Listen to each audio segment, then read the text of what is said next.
আল্লাহ রাব্বুল আলামিনের শানে কালিমাত শুকর পেশ করছি, যিনি সুস্থ অবস্থায় আমাদেরকে মসজিদে আসার তৌফিক দান করেছেন।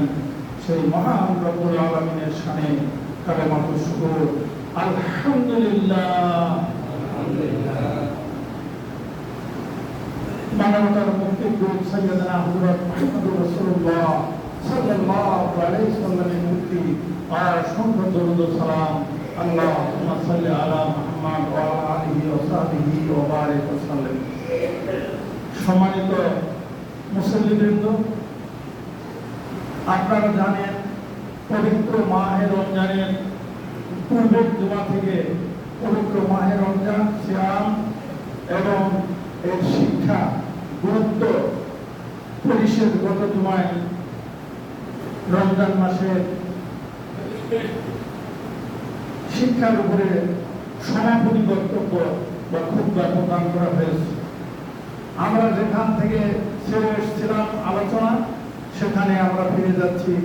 ঈমান ভঙ্গের 10টি কারণ, এর মধ্যে 3টি কারণ বর্ণিত হয়েছে। শিরক, কুফর, নিফাক।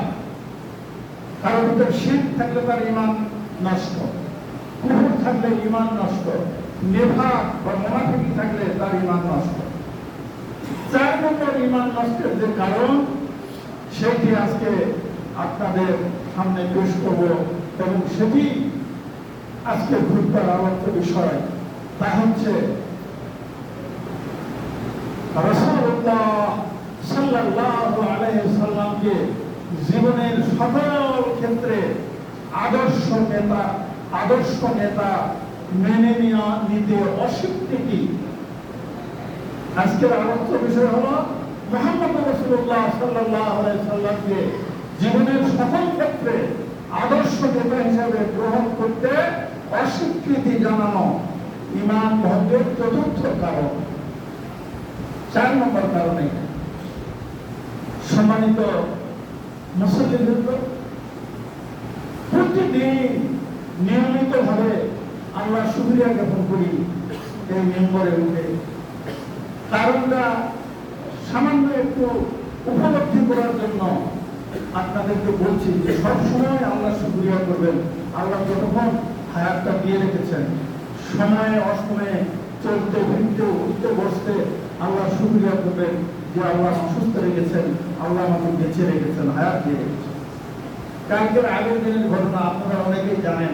ঝালকাঠিতে একটা অ্যাক্সিডেন্ট হয়েছে।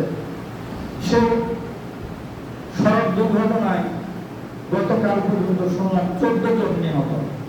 একই পরিবারের ড্রাইভার সহ 7 জন একটা কারে ছিল, দাঁড়ানো ছিল তার, এবং এই যে অটো দাঁড়ানো ছিল, পিছন থেকে এসে একটা ট্রাক মেরে দিয়েছে।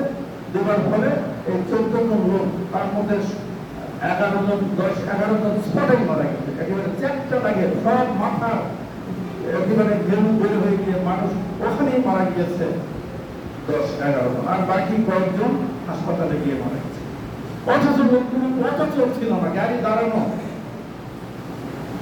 চিন্তা করেন, এগুলো আল্লাহ রাব্বুল আলামিন দুনিয়ার বুকে মাঝে মধ্যে এই ধরনের ঘটনা ঘটান। আমি তো আপনাদেরকে বলি যে চোখটা একটু খোলা রাখেন, খবরের দিকে একটু নজর রাখেন। আজকে গোটা পৃথিবী মানুষের হাতের মুঠো। এই মানুষগুলো বর্ণনাকারী বললেন যে বিয়ার একটা অনুষ্ঠানে, বিবাহের অনুষ্ঠানে যারা প্রস্তুতি নিচ্ছে। সম্মানিত ভাই, ওই কার গাড়িতে একজন ড্রাইভার, একজন মালিক, তার স্ত্রী, তার 2 সন্তান আর একটা আত্মীয়, এই 7 জন একবারে শেষ হয়ে গেল। ওই লোকগুলো তো ঈদ করেছে, ঈদ করার পরে এই যে বিবাহের অনুষ্ঠানে যাচ্ছে। আজকে জুমার দিন, জুমাতে তারা আসতো, কিন্তু আল্লাহ রাব্বুল আলামিন তাদেরকে নিমেষের মধ্যে এই দুনিয়া থেকে ওখানে পার করে দিলেন। এই জন্য আমাদের প্রত্যেকটি মানুষকে সার্বক্ষণিক প্রস্তুত থাকা দরকার যে আমার মৃত্যু এক্ষণে হবে। প্রত্যেকটা কাজ করার সময় যে আমার মৃত্যুর পূর্বে আজকের এই জুমার নামাজটা, এটাই আমার জুমার শেষ নামাজ। আমার এই খুতবাটাই আমার জীবনের হয়তো শেষ খুতবা। এইরকম করে যখন আমরা কোনো কাজ করব, তখন সেই কাজটা হবে অত্যন্ত সুন্দর এবং সাবলীল। জীবনের শেষ কাজটা একটু ভালো করে করি, জীবনের শেষ কাজটা একটু গুরুত্ব দিয়ে করি। এই জন্য আমাদের প্রত্যেকটা সালাত শেষ সালাত হতে পারে, প্রত্যেকটা খুতবা শেষ খুতবা হতে পারে, প্রত্যেকটা জুমা শেষ জুমা হতে পারে, প্রত্যেকটা পদক্ষেপে এই যে পদক্ষেপ আমি করলাম পাতা তুলে রাখলাম এটা আমার শেষ পা রাখা হতে পারে। সম্মানিত মুসলিম, আমরা যখন আল্লাহ রাব্বুল আলামিন আমাদের যখন দুনিয়াতে পাঠাইছেন, মায়ের গর্ভ থেকে যখন আমরা দুনিয়ায় ভূমিষ্ঠ হয়েছি, এই ভূমিষ্ঠ অবতরণ করেছি মায়ের পেট থেকে, সেই সময় আমাদের কিচ্ছু ছিল না। আমার নাম ছিল না, আমার বাড়ির নাম ছিল না, আমার বাবার নাম ছিল না, আমার নাম ছিল না, আমি কিচ্ছু ছিলাম না। খালি একটা জীব মায়ের পেট থেকে দুনিয়াতে আসলাম। তারপরে বাবা মা নাম দিল, নাম গ্রাম হলো, গাড়ি হলো, ঠিকানা হলো, আমি কেউ মৌলানা হলো, কেউ ব্যারিস্টার হলো, কেউ সেনাপতি হলো, কেউ প্রেসিডেন্ট হলো, কেউ প্রধানমন্ত্রী হলো, কিন্তু আসার সময়টা একজন মুসলিম যেভাবে এসেছে, একজন মুসলমান সেভাবে এসেছে, একজন প্রেসিডেন্ট যেভাবে এসেছে, একজন ফকির ভিক্ষুক সেভাবে এসেছে। একটু ভাবে, চিন্তার জগতে মাঝে মধ্যে একটু চিন্তা করবেন, এই অবস্থায় আমরা এসেছি, আমরা ঠিক এই অবস্থায় ফেরত যাব। আমাদের আর তখন নাম থাকবে না। তবে আমি ধরে দেওয়ার সঙ্গে সঙ্গে আমি আর আমাকে আর কেউ নুরুজ্জামান বলবে না, বলবে নুরুজ্জামান সাহেবের লাশ। একদিন বলিনি যে হাসপাতালে যখন যাচ্ছি তখন কে যাচ্ছে? নুরুজ্জামান যাচ্ছে অসুস্থ। যখন ওখানে গিয়ে ঢাকাতে মারা গেলাম, তখন ওখান থেকে খবর হলো উনি মারা গেছেন। তখন আর নুরুজ্জামান আসতেছে না, আসতেছে কে? নুরুজ্জামানের লাশ। নুরুজ্জামান নাই, দুনিয়া থেকে শেষ, নাম শেষ। নুরুজ্জামান আসতেছে না, আসতেছে নুরুজ্জামানের লাশ। সম্মানিত ভাইরা, জীবনকে এইভাবে ভাবুন যে আমরা একেবারে খালি হাতে আসছি, একেবারে খালি হাতে আমরা আবার কবরে চলে যাবো। এই যে মাঝখানের সময়টুকু আল্লাহ কাউকে একদিন সময় দিচ্ছেন, কাকে 1 ঘন্টা, কাকে 10 ঘন্টা, কাকে 1 বছর, 10 বছর, 20 বছর, 100 বছর, 120 বছর। পূর্বের যুগে 1000-1200 বছর পর্যন্ত বয়স দেওয়া হয়েছে।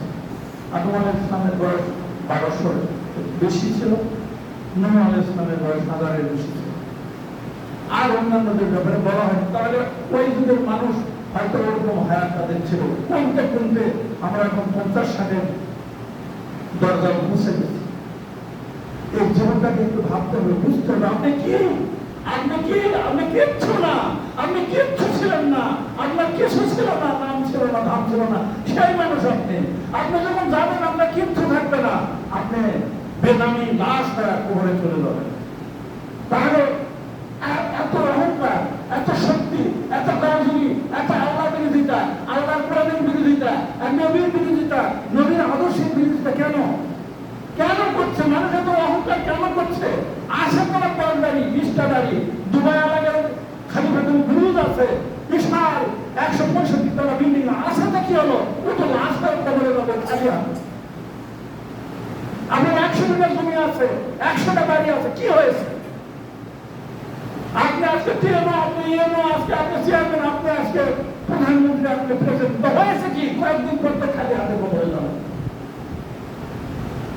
সম্মানিত ভাইরা, ঈমান নষ্ট হওয়ার কারণ সেটা বলতে গিয়ে যে আয়াতটা আপনাদের সামনে আমি পেশ করেছি, সেই আয়াত হলো ইয়া আইয়ুহাল্লাযীনা আমানু, হে বিশ্বাসীগণ, আতিউল্লাহ, আল্লাহর আনুগত্য করো, ওয়া আতিউর রাসূলা, আল্লাহর রাসূলের আনুগত্য করো, ওয়া উলুল আমরি মিনকুম, তোমাদের মধ্যে যে আদেশ দানকারী যে অধিকার রাখে তার আনুগত্য করো। এই আনুগত্য করতে গিয়ে ফাইন তানাজাতুম ফি শাইইন, যদি কোন বিষয়ে তোমাদের মধ্যে মতবিরোধ দেখা দেয়, এইভাবে করবো না এইভাবে করবো, এইভাবে করবো না এইভাবে করবো, এইরকম কোন মতবিরোধ যদি দেখা দেয়, ফারুদ্দুহু ইলাল্লাহি ওয়ার রাসূল, তখন তোমরা আল্লাহর দিকে প্রত্যাবর্তন করো। আল্লাহর দিকে কোরআন, আল্লাহর দিকে প্রত্যাবর্তন করা মানে কোরআনের দিকে প্রত্যাবর্তন করো। কোরআন কি বলেছে? তুমি যে ঝগড়া লাগছো, তুমি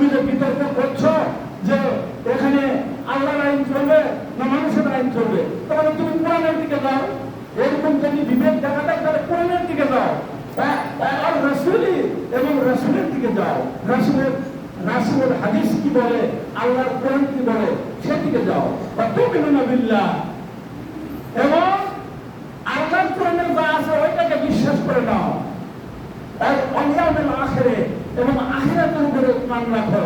যালিকা খায়রুন, এটাই উত্তম, যালিকা খায়রুন ওয়া আহসানু তাওয়িলা, এটাই তোমাদের জন্য উত্তম পন্থা, উত্তম পন্থা, এটাই তোমাদের জন্য উত্তম একটা পথ। আহসানু তাওয়িলা, এটা উত্তম একটা ব্যাখ্যা, উত্তম সিদ্ধান্ত, উত্তম ফয়সালা।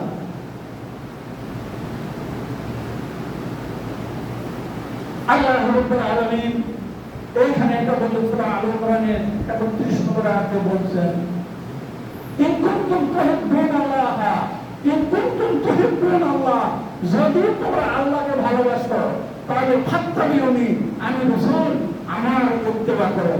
ইয়াগফির লাকুম যুনুবাকুম, তোমাদের জীবনের যত গুনাহ আছে আল্লাহ মাফ করে দেবেন। আল্লাহ রাব্বুল আলামিন গুনাহগুলো মাফ করে দেবেন। তাহলে আল্লাহকে ভালোবাসতে হলে রাসূলের ইত্তেবা, আল্লাহর আনুগত্য করতে হলে রাসূলের আনুগত্য করতে হবে। আল্লাহর আনুগত্য আপনি আমি কেউ করতে পারবো না, কারণ আমরা আল্লাহকে দেখতে পাই না, আল্লাহর কোনো আদেশ সরাসরি আমরা শুনতে পাই না। এই জন্য আল্লাহ রাব্বুল আলামিন তার নবীকে যুগে আম্বিয়া আলাইহিমুস সালাম তাদেরকে আল্লাহ রাব্বুল আলামিন দায়িত্ব দিয়ে পাঠাইছেন। আল্লাহ রাব্বুল আলামিনের সার্কুলারগুলো নিয়ে, সার্কুলার এই চিঠিগুলো নিয়ে যুগে যুগে নবী রাসূল এসেছেন। আমাদের কাছে আমাদের প্রিয় হাবিব মুহাম্মদ রাসূলুল্লাহ সাল্লাল্লাহু আলাইহি ওয়াসাল্লাম এই সার্কুলারটা নিয়ে এসেছেন। আল্লাহ রাব্বুল আলামিন এই সার্কুলারটা আমাদের নবীর মাধ্যমে আমাদের কাছে পাঠিয়েছেন। এই সার্কুলারে এই সূরা ফাতিহা থেকে নিয়ে নাস পর্যন্ত আল্লাহ যত হুকুম করেছেন, যত নিষেধ করেছেন, খুঁটে খুঁটে দেখে দেখে সেই আদেশ পালন করতে হবে, সেই নিষেধ থেকে দূরে থাকতে হবে। তা আমরা কিভাবে আদেশ পালন করবো? আল্লাহ বলছে আকিমুস সালাত, তোমরা নামাজ কায়েম করো। গোটা কোরআনের মধ্যে আল্লাহ রাব্বুল আলামিন নামাজ এই জীবন থেকে কয় রাকাত আল্লাহ রাব্বুল আলামিন কোরআনের মধ্যে বলেন। তারপরে জোহরের কয় রাকাত, আসর কয় রাকাত বলেননি। আমাদেরকে আল্লাহ রাব্বুল আলামিন রোজা পালন করতে বলেছিলেন, আমরা রোজা পালন করলাম। আল্লাহ রাব্বুল আলামিন রোজা পালনের ২-৩টি নিয়ম বর্ণনা করে দিয়ে আর বাদ বাকিগুলো রাসূল সাল্লাল্লাহু আলাইহি ওয়াসাল্লামের উপরে ছেড়ে দিয়েছেন। উনি যেটা বলবেন সেভাবে তোমরা করবা। এরপরে হজ, এই হজের নিয়ম, হজ কিভাবে করতে হবে, কয় তোয়াফ দিতে হবে, সাফা মারওয়া কেমনে সাই করতে হবে, কুরবানি কেমনে করতে হবে, এটা একটাও কোরআনের মধ্যে নেই। তাহলে কোরআনের মধ্যে মূলনীতি দেওয়া আছে। আল্লাহ রাব্বুল আলামিন মানুষের যাবতীয় কর্মের মূলনীতি কোরআন কারীমের মধ্যে দিয়েছেন, আর ওর ব্যাখ্যা করে দেওয়ার দায়িত্ব এই ব্যাখ্যাটা আল্লাহই করে দিয়েছেন। রাসূল সাল্লাল্লাহু আলাইহি ওয়াসাল্লাম রাসূল নিজের পক্ষ থেকে কোনো কথা বলেন না, ইন হুয়া ইল্লা ওয়াহয়ুন ইউহা, তার কাছে যা ওহী করা হয় সেটা প্রত্যেকটা হাদিস ওহী, কোরআন তো ওহী সরাসরি লিখিত অবস্থায় আছে। আর সেই সময়ে যে ব্যাখ্যাগুলো দান করা হয়েছে সব কর্মের, আল্লাহ রাসূল সাল্লাল্লাহু আলাইহি ওয়াসাল্লাম সেই ব্যাখ্যাগুলো করে গিয়েছেন। আমরা সেই অনুযায়ী নামাজ পড়ি, রোজা করি, হজ করি, যাকাত দেই এবং ঈমান আনি। ঈমান লা ইলাহা ইল্লাল্লাহু মুহাম্মাদুর রাসূলুল্লাহ বললে ঈমান আনা হয়, সাক্ষ্য দিলে হয় আশহাদু আল্লা ইলাহা ইল্লাল্লাহু ওয়া আশহাদু আন্না মুহাম্মাদান আবদুহু ওয়া রাসূলুহু, এই ঈমান আনা হয়ে গেল। তাহলে আমরা এই 5টি কাজ আমরা করতেছি আল্লাহ রাসূল যেভাবে বলেছেন সেভাবে। আর আল্লাহর নবী সাল্লাল্লাহু আলাইহি ওয়াসাল্লাম মক্কার জীবনে 13টি বছর মানুষকে এই কোরআনের দিকে আহ্বান করলেন। এরপরে রাসূল সাল্লাল্লাহু আলাইহি ওয়াসাল্লাম মদিনায় হিজরত করলেন। হিজরত করার সঙ্গে সঙ্গে আল্লাহ রাব্বুল আলামিন এই মদিনা নগর রাষ্ট্রের আল্লাহ রাব্বুল আলামিন তাকে দায়িত্বশীল বানিয়ে দিলেন। পদবিটা যেহেতু তিনি রসূল হওয়ার কারণে নতুন কোনো পদবি দেওয়া হয়নি। উনি ছিলেন প্রেসিডেন্ট রাসূলুল্লাহ সাল্লাল্লাহু আলাইহি সাল্লাম, উনি প্রধানমন্ত্রী, উনি প্রধান সেনাপতি, উনি বাইতুল মাল অর্থাৎ এটাকে কি বলে আমাদের অর্থমন্ত্রী, এগুলো দায় দায়িত্ব মুহাম্মদ রাসূলুল্লাহ সাল্লাল্লাহু আলাইহি সাল্লামের উপরে আল্লাহ রাব্বুল আলামিন অর্পণ করেন। সার্বিক ক্ষমতা আল্লাহ রাব্বুল আলামিন তাকে দান করেন। এইভাবে উনি 10টি বছর এই মদিনা রাষ্ট্র থেকে শুরু করে আরব জাহানের জাজিরাতুল আরবে বিশাল এলাকা নিয়ে আল্লাহ নবী সাল্লাল্লাহু আলাইহি সাল্লাম 1 বছর নয়, 2 বছর নয়, 10টি বছর রাষ্ট্র পরিচালনা করলেন, যুদ্ধ পরিচালনা করলেন, অর্থনীতি পরিচালনা করলেন। আজকের দিনে এসে আমরা আল্লাহর নবীকে মসজিদের ইমাম মানতে রাজি, নামাজের ইমাম মানতে রাজি, আমরা হজের ইমাম মানতে রাজি, যাকাতের ইমাম মানতে আংশিকভাবে রাজি, কিন্তু আল্লাহর নবী সাল্লাল্লাহু আলাইহি ওয়াসাল্লামকে রাজনৈতিক নেতা হিসেবে মানতে নারাজ। আল্লাহর নবী তো ইসলামের রাজনীতি নাই। বলেন এই কথা যদি কেউ বলে, 10 বছর আল্লাহর নবী রাজত্ব পরিচালনা করেছেন, করার পরে যদি কেউ বলে যে ওইটা রাসূল হিসাবে নয়, ওটা ওইখানে রাসূল আমরা মানি না, আল্লাহর নবীকে নামাজ রোজা হজ জাকাত করতে মানবো, রাজনৈতিক জীবনে, অর্থনৈতিক জীবনে, সামাজিক জীবনে আমাদের নেতা হবে অমুক, আমাদের নেতা হবে অমুক বাবা, অমুক চাচা, অমুক খালা, অমুক খুবু, বলেন ইমাম থাকবে। আল্লাহর নবী সাল্লাল্লাহু আলাইহি ওয়াসাল্লামকে আপনি যেদিন ভূমিষ্ঠ হলেন, ওই দিন ভূমিষ্ঠ হওয়ার সঙ্গে সঙ্গে মানিত করার পরে আপনার কানে আযানে কামড় দিতে হবে। এটা হলো প্রথম সুন্নত, প্রথম একটা ফরজ কাজ। যখন তোমার হলো সন্তান জন্মালো, তখন থেকে নিয়ে মৃত্যু পর্যন্ত যখন যে কাজ করবেন সেই কাজই আগে খুঁজতে হবে। সিরিয়াল নাম্বার 1 কোরআনুল কারীমে আল্লাহ কিভাবে এই কাজটা করতে বলেছেন। যদি দেখেন কোরআনের মধ্যে বিস্তারিত নাই, তাহলে নিশ্চিত ওই বিষয়ে আল্লাহ নবী সাল্লাল্লাহু আলাইহি সাল্লাম নিশ্চিত ব্যবস্থা দিয়ে গেছেন, বিধান দিয়ে গেছেন, ওটাই আল্লাহর বিধান। এইভাবে যেই দিন জন্মালেন ওই দিন থেকে নিয়ে যেই দিন মৃত্যু হলো আপনাকে গোসল করানো হবে। ওই গোসল করায় সাদা কাপড়, শিরাবিহীন সাদা কাপড় আপনাকে পরাই দিয়ে মাটির নিচে পুঁতে দেওয়া হবে, মাটির নিচে রেখে দেওয়া হবে। এই সময়টুকু জন্ম থেকে মৃত্যু পর্যন্ত, এই সময়টুকু আপনার একটা জীবন না। আপনাকে ভালো করে বুঝেন, এটা কোনো জীবন না, এটা হলো আপনার আখিরাতের যে জীবন হবে, আপনার যে বরযাখের যে জীবন সামনে পড়ে আছে, সেই জীবনের পরীক্ষা। মানে সেইখানে গিয়ে আপনি কেমনে থাকবেন, এই পরীক্ষাটা আল্লাহ রাব্বুল আলামিন 50-60 বছর জীবনে আপনার কাছ থেকে নিয়ে এই পরীক্ষার ফলাফল অনুযায়ী আপনার কবর হবে, এই পরীক্ষার ফলাফল অনুযায়ী আপনার হাসর হবে, আপনার মিজান হবে। তাহলে আপনি যদি রাসূলুল্লাহ সাল্লাল্লাহু আলাইহি ওয়াসাল্লামের একটা অংশ মানেন, আরেকটা অংশ যদি অস্বীকার করে আল্লাহর নবীর বদলে অন্য কোনো মানুষ, অন্য কোনো দেবতা, অন্য কোনো লোক, অন্য কোনো মহাপুরুষ, অন্য কোনো ওলি, অন্য কোনো আউলিয়াকে মানেন, তাহলে আল্লাহর রাসূলকে মানা হলো না। মান ইউতির রাসূলা ফাকাদ আতা আল্লাহ, সূরা নিসা 80 নম্বর আয়াত। মান ইউতির রাসূলা ফাকাদ আতা আল্লাহ, রাসূলকে যে আনুগত্য করলো সে আল্লাহর আনুগত্য করলো। তার মানে রাসূলের আনুগত্য করলে আল্লাহর এবং আল্লাহর রাসূলের দুই জনের আনুগত্য একসঙ্গে হয়ে যায়। সুবহানাল্লাহি ওয়া বিহামদিহি, সুবহানাল্লাহি আল আযীম। হ্যাঁ, সেই রাসূলকে আমরা অর্ধেক মানতে রাজি, অর্ধেক মানতে নারাজ। গোটা খালি এই আপনারা না, গোটা জগতের মানুষ, গোটা বাংলাদেশের মানুষ, গোটা মুসলিম জাহানের মানুষ এখন নবীকে খণ্ডিতভাবে কিছু কিছু জায়গায় মানতে রাজি, মিলাদে রাজি, ওরসে রাজি, কিয়ামে রাজি, সালাম দেওয়াতে রাজি, নবীর কবর জিয়ারত করতে রাজি, নবীর আদর্শ অনুযায়ী সমাজ, ব্যক্তি সমাজ, রাষ্ট্র পরিচালনা করতে নারাজ। এই লোকগুলোর ইমান ভেঙে গেছে, এই লোকগুলোর ইমান নাই। এই লোকগুলো যখন কবরে যাবে তাহাদাকা আমালাহু, তাদের আমল সব আল্লাহ রাব্বুল আলামিন পৌঁছে দিবেন, নষ্ট করে দিবেন, নামঞ্জুর করে দিবেন, উচ্ছেদ করে দিবেন, অকার্যকর করে দিবেন। ফালা নুকিমুলাহুম কিয়ামাল কিয়ামাত ওয়াজনা, এদের জন্য কিয়ামতের দিনে আল্লাহ দাড়ি পাল্লা দাঁড় করাবেন না। যারা আল্লাহ নবীকে জীবনের সকল ক্ষেত্রে আদর্শ মানতে পারা, তাদের জন্য গাড়ি বললাম থাকবে না, বিনা হিসাবে জাহান্নাম, বিনা হিসাবে।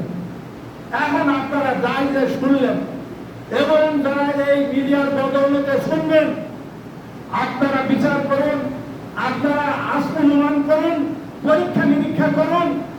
এক জরিপে দেখা গেছে আমাদের বাংলাদেশের প্রায় ৯৫% মানুষ, ৮৫% মানুষ, ১০০ জনের মধ্যে ৮৫ জন আল্লাহর নবীকে সকল ক্ষেত্রে আদর্শ নেতা মানতে নারাজ, রাজি না।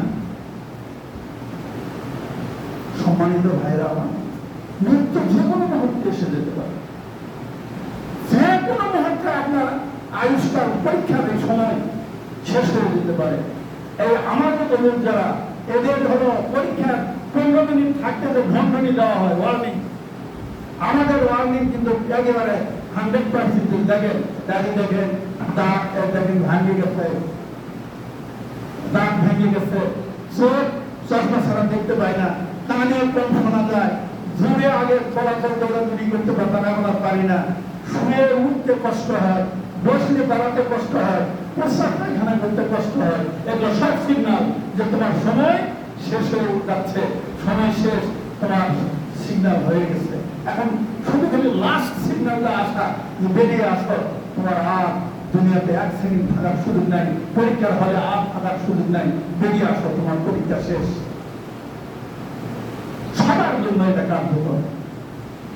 দয়া করে মেহরবানি করে ভুলভ্রান্তি আমাদের যাই হোক, আমরা জীবনে এইভাবে চলতে পারিনি, আমিও পারিনি, আপনারাও পারেন নাই, কিন্তু আল্লাহর কাছে আমরা যদি ফিরে আসি, আল্লাহ দয়া করে মেহরবানি করে আমাদেরকে তো সৃষ্টি করেছেন আপনি, আল্লাহ আপনার কাছে তো আমরা কোনো দরখাস্ত দেইনি, আমি তো কোনোদিন দরখাস্ত দিইনি যে আপনি নবীটাও আমাকে বানাও, আল্লাহ এটা তো আমি বলিনি, কেউ তো বলেনি যে আল্লাহ তুমি আমাকে বানাও। তুমি যখন দয়া করে মেহরবানি করে বানিয়েছ, তুমি যখন মুসলমানদের সঙ্গে আমাদেরকে সামিল করেছ, আল্লাহ তুমি আমাদেরকে পৃথিবীর সবচেয়ে শ্রেষ্ঠ গ্রন্থ আল কোরআন তুমি আমাদেরকে দিয়েছ, আল্লাহ তুমি পৃথিবীর মধ্যে সর্বশ্রেষ্ঠ নবী, সেই নবীকে আমাদেরকে দিয়েছ।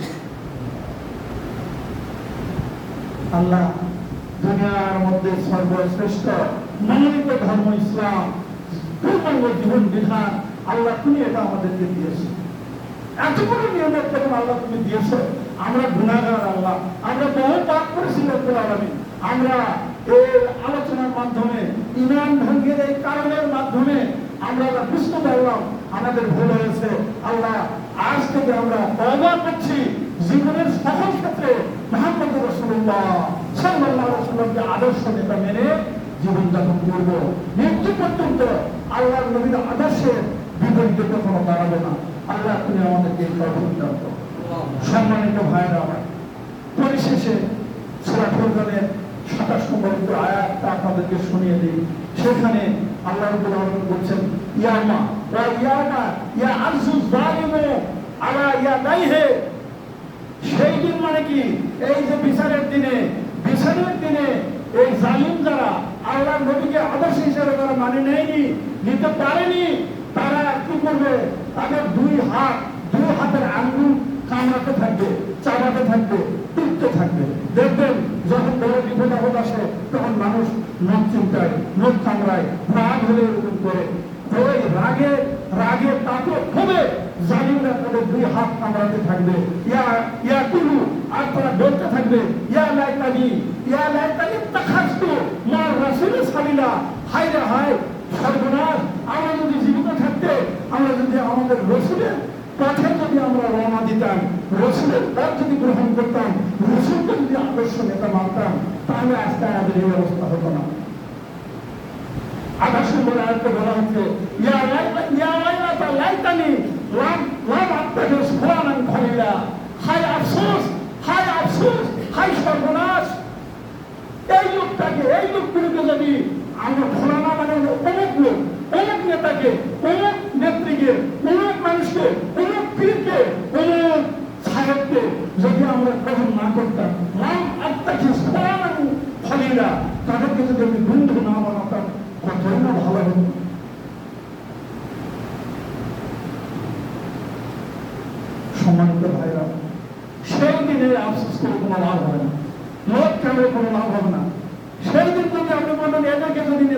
জানতাম তাহলে কতই না ভালো হতো। ওই দিন বলে লাভ নাই, আজকে বলতে হবে, এখনই বলতে হবে, এখনই তওবা করতে হবে, এখনই ফিরে আসতে হবে। সম্মানিত মুসলিমবৃন্দ, কথাগুলো এমন যে আমার এই 15 বছরের সব ঘটনা একটা বললে মনে হবে একই কথা হুজুর প্রত্যেক দিন বলে, কিন্তু আসলে তো তা না। দেখেন কোরআনের আয়াত আমি কোথা থেকে বলতেছি, ওই এক আয়াত তো বারবার বলতেছি না। আল্লাহ কোরআনে একই রকমের আয়াত অসংখ্য আয়াত দিয়ে রেখেছেন, সেইগুলো থেকে বলছি। আল্লাহ তাহলে কত রহম করেছেন, সাধারণ মিনাল মাসানি বারবার পড়ার জন্য আল্লাহ সূরা ফাতিহা দিয়েছেন, এবং গোটা কোরআনকে আল্লাহ রাব্বুল আলামিন বারবার একই বিষয়ের উপর আলোচনা করেছেন। মানুষ যাতে নসরত গ্রহণ করতে পারে, মানুষ যেন তওবা করে ফিরে আসতে পারে, মানুষ যেন নাজাত পেয়ে যেই জান্নাত থেকে মানুষ দুনিয়াতে গিয়েছে, পাঠানো হয়েছে, সেই জান্নাতে আবার যেন আমার বান্দারা ফিরে আসতে পারে। আল্লাহ রাব্বুল আলামিন এরকম। আর আল্লাহ রাব্বুল আলামিন ওমা আরসালনাকা, হে রাসূল আপনাকে আমি প্রেরণ করিনি ইল্লা রাহমাতাল লিল আলামিন, গোটা জগৎবাসীর জন্য তোমাকে আমি রহমত করে পাঠিয়ে দিয়েছি। আল্লাহ বলছেন যে তোমার আনুগত্য যেই করবে, তোমার অনুসরণ যেই করবে, সেই এই জান্নাত থেকে বেরিয়ে গেছে, এই জান্নাতে সে ফিরে আসবে। তোমার অনুসরণ যেই করবে, সেই এই জান্নাতে ফিরে আসবে। তো জান্নাতে ফিরে যেতে হলে ঈমান ভঙ্গের এই চতুর্থ কারণটি কোনো সময় ঘটানো যাবে না। জীবনের কোন ক্ষেত্রে আল্লাহর নবীকে আদর্শ না মেনে অন্য কাউকে আদর্শ মানা যাবে না। যদি আমরা এরকম করি তাহলে আমাদের এই আসনগুলো করতে হবে। আল্লাহ সেটাও কোরআনের মধ্যে, সূরা ফুরকানের মধ্যে উদ্ধৃতি দিয়ে আমাদেরকে সাবধান করেছেন। বারাকাল্লাহু লানা ওয়া লাকুম ফিল কুরআনিল আযীম ওয়া নাফা'না ওয়া ইয়্যাকুম বিল আয়াতি ওয়াল যিকরিল হাকীম ইন্নাহু তাআলা জাওয়াদুন কারীমুন মুনিবুন বারকুল্লাহু